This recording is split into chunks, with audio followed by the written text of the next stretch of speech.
some technical problems. Okay.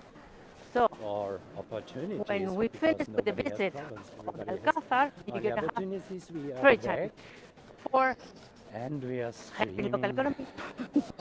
here Having on lunch. our You way can see several through restaurants Segovia. on the way, so you can In front of you us can you see have the group. lunch there. I want to show you as In well front of us you see the some group. places. And at the top of the group you see Christina, our guide. Here This is a commercial street. it's a famous So it's very easy. restaurant Same way for up, the churros. same way down. I don't know if you know churros. For It's a example, quite famous This dish here in Spain. restaurant that is Duque, Yeah, here. this is one of the most famous for the suckling pig. Oh, and also Okay? you have Suckling pig. bocata see the de picture over there? tamales. It's from 1895. Yes. No, you can see that. Actually, most of the people there. If you are in a hurry. Yeah. Yeah, you have dinner tonight. And there are This so is another many restaurant. You nice can smell it now. shops You see? Oh, yeah. around us. You smell it, huh? And this is also very nice because they have Oh, tables. and this is Jean Yeah, from the that's right. States. Jean, have you found your favorite restaurant for Okay. tonight? On the Not way yet. back, Okay, we are still looking. you finish and decide to. This is the way Now to we go try to to hurry Cathedral. up a little bit. You can stop here Otherwise you lose our to take some colleague. pictures, but no, sorry. Okay. But it's just the views, okay? Here is one of the, And we lose our it was one of the gates of the wall Sarah is next to here me. And that was destroyed, demolished in 1883. But today I have So only there was the two, royal gate. therefore It means that the kings and the queens, when they came to Segovia, they had to say, I Listen to promise to Christina. respect the laws of Segovia. Some they did, some they didn't. Here is one of the most famous houses in Segovia because of the decoration. Very similar to the one in Salamanca, or one that is in Lisbon, and another one in Ferrara in Sace. It's a Renaissance style, and this is the decoration, diamond tips. And it was the new owners, they escaped from the facade, and it's now there. And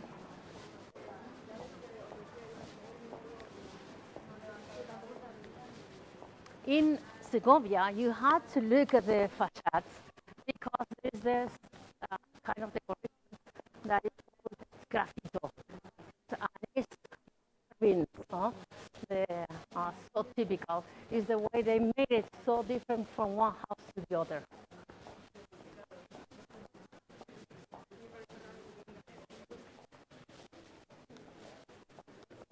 One of the things about this cities, these capital cities, with this size that is small, is that you have very old traditional shops with the new ones. You see, sweet breads and this one, so traditional. This is a very popular one, wine bar here, very popular if you want to have something lighter, like tapas or whatever. In this square that is called Medina Del Campo, we see this statue of Juan Bravo, that it was the local hero. We see in 1921, it was the 400th anniversary of his death. He was the leader of the first revolt or revolution against a king in Europe, 1521. So the people from Segovia, they didn't like the idea that the grandson of the Catholic monarchs, Charles I of Spain, and Charles V of Germany, same person, asked the people of Segovia for money because he wanted to get the title of emperor. And the way to do it was pay. supposed to be the electors, 7 prince electors in Germany, decide who was going to be the next emperor. But in fact, the one who was chosen was the one that paid more. And this king won money, and they said, okay, you're from Castile. And they say, no, we pay you money, but it stays in Segovia. And when he didn't speak the language, and he was very young anyway, and he brought ministers from Belgium that they didn't speak the language as well, so it was a kind of, this was bowling, and finally they started the revolution that it was started in Toledo, so probably Juan will tell you about that, and there's Juan Bravo, that he was beheaded in 1521. So years and years before the French Revolution, but the end was different. In the French Revolution, the kings lost their head. Here, he lost his head. It was too early, but anyway, it was a kind of, touch for the king.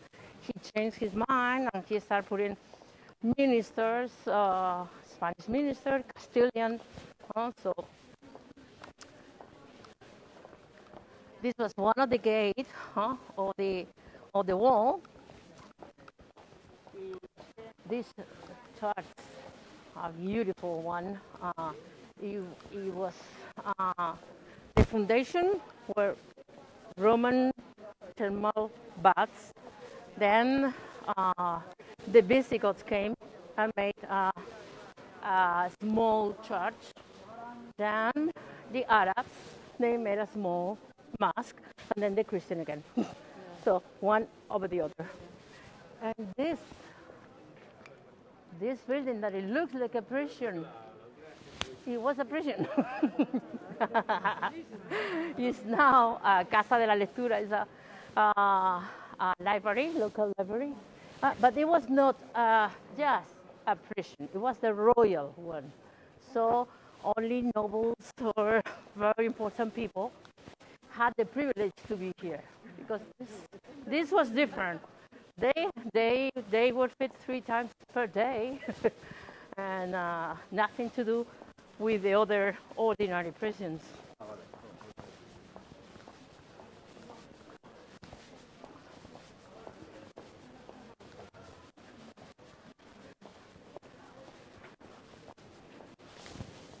From here, we can see the bell tower of the cathedral that we are going to just pass by.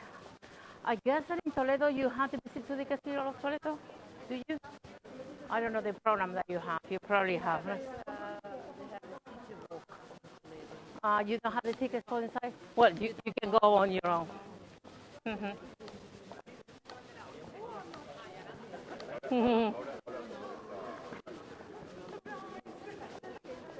Okay, anyway, if you have to choose, you don't want to spend so much time visiting cathedrals, if you have to choose between this one and Toledo, the cathedral, because it's the first cathedral of Spain. The interior is absolutely magnificent. Much older than this, at least 300 years older. And this is the entrance to the Jewish quarter. And here, it was the church. It was the synagogue. The main synagogue of this Jewish quarter, because they had up to 5 synagogues, not at the same time. And this is Sepharad. This is Catalonia. This is the center. This is Madrid. This is Real Madrid Stadium, just in the center. And this is Portugal. Sepharad is the Jerusalem of the East. It's where we are. So it means that we are getting into the Jewish quarter. Okay? Vamos. Where was the synagogue? Where is There. It is a convent. Segovia? No, Sepharad. Sepharad. It was the main synagogue, but it was transformed into a church. How? Very easy. They just paint the cross. That's it. But in 1492, when the Catholic monarchs decide they ordered the Jews, or you convert into Christian, or you go. 98% of the Jews, they decide to stay, but kind of 2% they left. They have only 3 months to move, to go. They had to leave everything here, and some of them they went to Portugal. Then from Portugal they were also expelled. Then they went to Morocco, then all the north of Africa, and they end up in Turkey. And that Sephardic community, it means that they are descendants of the Jews that were expelled from Spain. Okay? And they were a kind of diaspora after that. So they are everywhere. But since 2015, the people, the Jews, that they can prove with documents that they are descendants of these people, of this community, the Sephardic community, they have the right to have the Spanish passport. Okay, so they don't need to then forget about my passport. No, so they can keep. But also they got Spanish one, that it means European one. So now there are a lot of people. In some visits, I also have some people from Colombia, a lot from Venezuela, that they were descendant and they were here in Spain to get the passport. This is Plaza Mayor. You see, Plaza Mayor is not close as the one in Salamanca or the one in Madrid.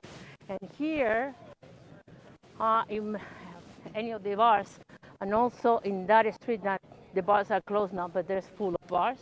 But here, there are a lot of places for you to have lunch, if you want to. Okay? That church that is up there, it was another one. It was the place for the Queen Isabel. Let's talk in Spanish. Isabel. She was crowned there. We're going to see inside the castle, inside the Alcázar, we're going to see a painting. Think about that. It's not that one. It was another one that it was here. So she was crowned here in Segovia. It was a very important place for her, because when she was crowned, we had a civil war in Castile. We will talk about that later. This is a very typical medium-sized square Plaza Mayor, because you have the kiosk in the middle. So the tradition says that on Sundays mornings after the Mass, the people will come, they will play music, and the kids will play, parents will have vermouth or wine, and then go home, most of the people will go to their parents, their mother's home, to eat. Yes. What the mama said. Myself, for example. So on Sunday. No, because my mother is now in a retired home, and that's not possible. But it was on Sundays. We met all, and then let's go to Mama's. Always good. And then after a big lunch, big siesta. Yeah. It's biological. It's biological. That's the best. This cathedral, I was saying that if you had to choose between two, because you don't have so much time, I say, but I'm sorry to say that if you had to choose between this cathedral and the one in Toledo. If you had to choose between the aqueduct in Toledo or the aqueduct in Segovia, because in Toledo they don't have any aqueduct. But the cathedral, I mean, they're beautiful both. But if you want to see one, of course, Toledo. It's absolutely spectacular inside. Don't lose the cathedral. Vamos. This is known as the Lady of the Cathedrals. It's the latest cathedral, the last cathedral, the Gothic cathedral in Spain. So when they start building the cathedral in 1525, Gothic style was out of fashion. So, but they have the plans and say, okay, we had to do it. Huh? But it's the last one. But it's beautiful because of it has been cleaned, the limestone also. So, but this is the second cathedral. This is the new cathedral, because it started to be built in 1525. It was finished in 1685. And the old cathedral was, I will show you now when we get into the Alcázar, because it was that. And many parts of that cathedral that was destroyed in the war, they was moving here to this cathedral. The cloister, for example. It was the first time, and we're talking about 1521, 1522. They say, okay, we're going to move the cloister. How are we going to put the stones together to move it? So they think about the idea. They thought about the idea to put numbers, and that was the idea. They put numbers in the stones. And that is why they brought here. And the church, you know that most of the churches always start to be built by the apse, by the main altar, but not this one. This one.